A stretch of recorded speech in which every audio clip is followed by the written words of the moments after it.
So hello, welcome back to the channel and welcome to wonderfully, gloriously sunny Marrakesh. Today I have the honour of sharing with you the revised facelifted Audi RS4. Now I was honoured to drive RS4 when it launched a couple of years ago, but Audi have redesigned it, facelifted it and brought it more in line with the RS design language that is filtered down from the likes of the new RS6 and RS7. So before we go for a drive, I'm going to give you a walk and talk of the aesthetic updates on the exterior, and then we'll hop in and find out what this marvellous machine is all about. Okay, let's start with the design changes from the front of the car first. Really, this car is all about bringing the look and feel more in line with the RS DNA and design language. So we now have this honeycomb grille insert, and these as well, these are really pronounced. These air curtains here, which channel air through here and eject them from outside the wheel arch, keeping the air closer to the body of the car. And also these new matrix LED headlights, which now have a darker finish on the inside, and they're also contrasted with this black edging here. These are specific to the RS4 and an RS product. It's just keeping it in line with exclusive components which are only available on this car. And then the smaller details which you might not pick up on. I mean, these are not details which I would normally share, but these are smaller things. So the roof rails here are now available in this sort of matte aluminium finish, and that is also tied in with a matte aluminium finish on the wing mirror housing here. And then you'll notice on top we've got this gloss black finish on the wing mirror casing, which continues down on the side sills. So side sills are now optioned with body colored paint to extend the paint down here, but they're also inserted with these contrasting high black lines here, which tie it in nicely with the edge of the wing mirrors. So front and rear arches have what's known as quattro ballistas, which is effectively this flared arch stance here, which is actually 30 millimeters wider than on a standard A4 Avant. And at the right angle, you can see just how much squat this car has as a result of the wider track and the wider front and rear arches. Now, interestingly, we'll talk more about the engine and drivetrain when we go for a drive in a minute, but the engine actually stays the same. It's the same V6 2.9 litre or 3 litre twin-turbocharged V6, and that's 444 brake horsepower and 442 pounds-feet of torque.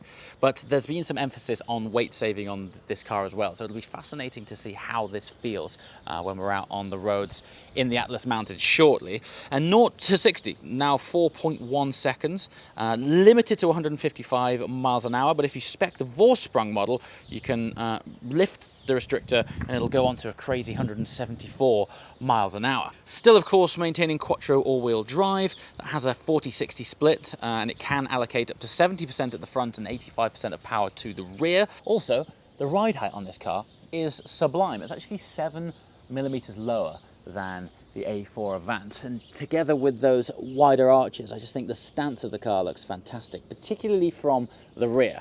And speaking of the rear, if there was ever a design change that made this car look like a smaller RS6, it is the revised rear. We now have these oval pipes, a more pronounced diffuser, and a design language again that makes it feel a lot more aligned with the latest RS cars. Even the new LED headlights at the back, they're resculpted, reshaped, and they just look a lot cooler.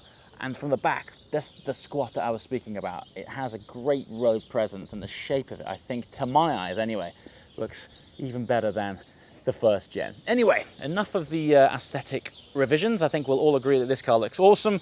Let's find out how it drives.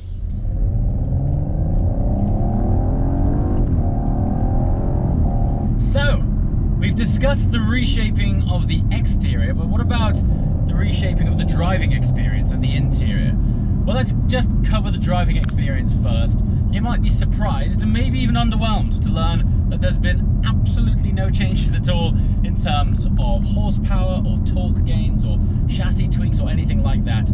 But let me just stop it right there. That is no bad thing. Don't forget, this platform effectively only launched about 2 years ago. So really, it's still fresh out of the bakery. And when I had the honor of driving this car for the first time, which just so happened to be in Malaga, Spain, but I was blown away by it. The agility, the traction, still obviously running quattro all-wheel drive system, but the way that it applies it, and this is the most important thing, the way that it applies the power is the magic and wizardry of this thing. It has 444 brake horsepower and 600 Newton meters of torque, and you can launch it second gear, currently coasting along at a pretty steady speed. Are you ready? Revs out to 7, and that's 620 Newton meters of torque. It's an effortless swell with this lovely gradual pull that propels you down the road. Now this is obviously still running the same engine, 3 litre, or if you want to get technical, 2.9 litre V6 twin turbocharged. The turbos sit inboard the V of the V6. That effectively improves turbo performance. Now, when you get yourself on roads like this, I just so happen to find myself driving through a gorge just outside of Marrakesh in Morocco. What a wonderful place to experience this car, and by pure coincidence, I'm driving the Sonoma Green car, which is the first car that I drove of the launch of this car back in Spain just a couple of years ago. I think it looks fantastic. Now granted, in this beautiful African sunshine, it looks great. I'm not sure how well that sort of green would come out in the stormy weather of the UK we're experiencing right now. But who cares when you get onto a road like this? Now on this launch, we also have the brand new Audi RS7. And I've just driven actually about 3 hours in that car up roads just like this, and while it has phenomenal power and incredible torque, as soon as you get behind the wheel of this car, you're aware of just how agile it is and how much lighter it feels. It is game changing. It's so much more agile. Now, having recently spent some time in the RS6 and just now stepped out of the RS7, which has a very similar weight balance and weight transfer to the RS6, and then immediately getting behind the wheel of an RS4, I never thought these words would come out of my mouth, but from an agility and size package point of view, I think I actually prefer this car. I never would have understood just how dramatically different the agility of this is if I hadn't have just back-to-back an RS7 and an RS4. And it's really sort of shone a light on this car, particularly with the new styling. I think it looks, well, I mean, really, the whole point of the design language is to bring the RS products in line with each other, and so as a result, the RS4 Avant looks just like a slightly scaled down RS6, which is brilliant, particularly from the back. If you glanced at it, you would actually think that you'd just been looking at an RS6. It looks amazing. It's really squat. The arches are wonderfully flared and rolled, and of course, compared to your more standard A4, the ride height as well is also lowered. And on the road, when you're following it, it's got such road presence. It's a brilliant car. Now, in the past, during the C7 generation of car, I was always immediately drawn to the RS6 over the RS4. But as time goes on, and having spent some time with the RS6, as much as that thing is an absolute animal, when I drove it first, I was conveniently on the massive wide roads of California. Now, when you get back home and you get into an RS6, this is obviously very much depends on where you live as to where a car might suit. But in towns in England, it's tight, it's small. Even our country roads, which is where all of the driving enjoyment is, when you get on our roads, I'm already beginning to think that this really is the sweet spot. It's brilliant. Now the gearbox. On the upshifts, rapid. Are you ready? Listen to this. Upshifts, brilliant. Downshifts, they're okay. They're fine. 95% of the time, the setup of this car is great. The irony is that when you buy an RS car, you're buying it because on the occasion that you want to grab it by the scruff of its neck and really exploit the driving road you find yourself on, it's those last tenths, those small nano interactions with a car that separate it from their more normal counterpart and an RS product. And this is the only area where the gearbox lets it down, is under heavy braking, performance driving. On the occasion, you'll pull that downshift paddle and sometimes it's not quite there for you. It's a little bit lazy, and the reason for that is it's a more conventional automatic box, which is much better for your daily driving application around town, slow starts, etc. It's all good for that stuff. But when you want to apply the RS treatment to it, for me it falls short slightly. It's not a game changer, and ultimately it wouldn't put me off buying the car, but I do wish that they found a way to engineer a twin-clutch gearbox for this car. I think it would be a game changer. And let's just listen to how it sounds, particularly with this sports exhaust. I think it has a nice tone to it.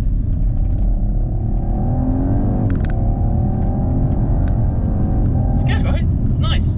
For a V6, which is now subject to the fuel particulate filter, I don't think it sounds too bad at all. And what about changes to the interior? Basically nothing. And once again, this is no bad thing. Don't fix what isn't broken. However, what has been upgraded is a new 10.1-inch touchscreen display on the center console, offering a much more intuitive and larger viewing experience for satellite navigation and multimedia interaction, Apple CarPlay, etc. We now have a USB-C connection available also under the armrest here, so it's nice to see Audi are updating things with the times.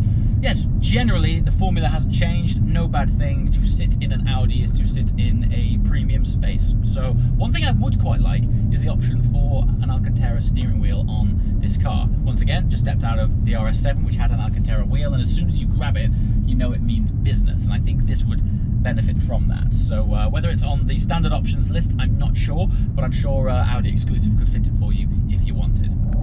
So there we have it. Audi are baking the same cake with the same ingredients. The difference is the icing is way fancier, and as a result, this thing looks fantastic, and it drives exactly as good as it always had.